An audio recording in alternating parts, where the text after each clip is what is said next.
we promised you. Let's go to the White House now.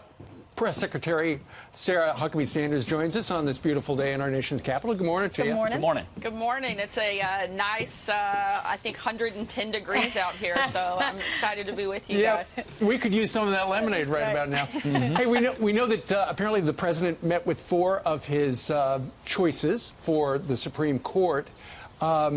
And, you know, the list is out there, and I know you're not really going to say much more beyond that. But politically, Sarah, there are so many Democrats who've made it pretty clear they're not going to vote for anybody the president nominates.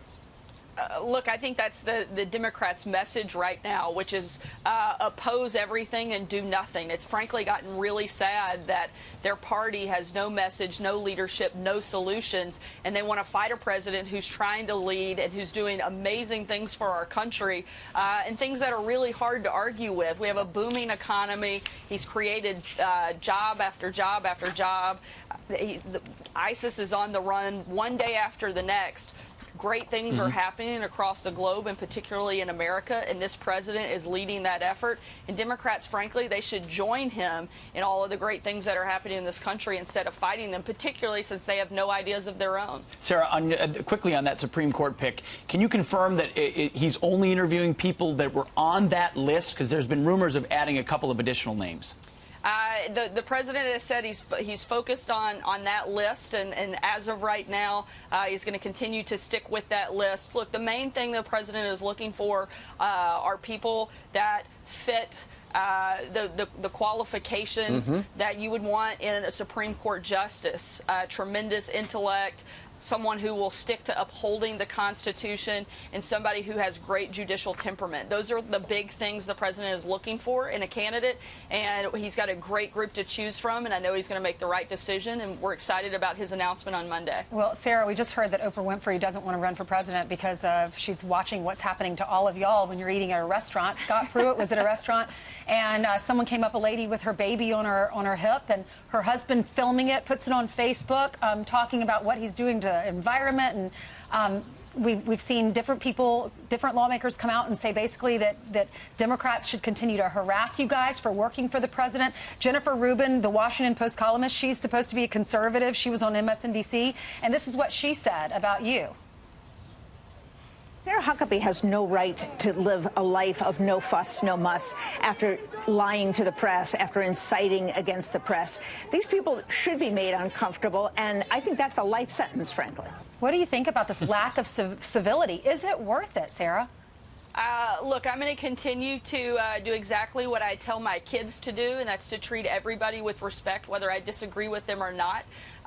And maybe Jennifer Rubin can learn a thing or two from that. I think it's sad the situation and where politics have gotten. Look, we live in an amazing country, and certainly people should be free to disagree. But I think that we can do that in a way that is much nicer, that doesn't call for people to never be able to step foot in public. Right. I'm going to continue to do my job to the very best of my ability. I'm going to continue to always treat people with respect. And I think it's a sad day in America when Democrats' only message is to attack people that support this president and support this country and that are here working hard every single day to try to make it better. We show up with that goal in mind, and I think, frankly, if Democrats started thinking about it the same way we are, they'd be a lot better off. But I think that it's honestly a sad day in America for Democrats and the Democrat Party, that their only message is one of intolerance and one of attacking people who love this country and are trying to do good things for it. Sarah, I was wondering, since you were asked to leave the Red Hen out in Western Virginia, have you gone to another restaurant anywhere? Are you a little worried that that might happen again, or what?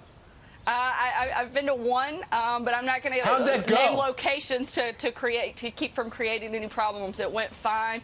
And Steve, if you're asking if I can come out to dinner with the Fox and Friends team, I'm happy to do that. If that's what you're getting to. All right. You are always welcome. We'll take it. Hey, real briefly before you go, apparently the president wrote some letters to NATO nation leaders, Angela Merkel, Justin Trudeau, Belgium, Norway, saying, hey, come on, you've got to cough up more cash when it comes to your national defense through NATO. Has he heard back from anybody? I'm not going to get into the private correspondence of the presidents, but I will say that the president has been clear on this message for a long time. The United States puts over 4.5% of the GDP into NATO, and he wants other countries to step up. They have a commitment to meet the 2% threshold, and he wants to see them do at least that. And some countries could do that by tomorrow, and he's asking that they step up and be part of the solution, and so a little bit more burden sharing instead of putting all the pressure on the United States to carry the weight. All right. Sarah Huckabee Sanders joined us from North Lawn. We'll be down there soon enough. We're going to take you out to lunch. All right. Thanks, guys.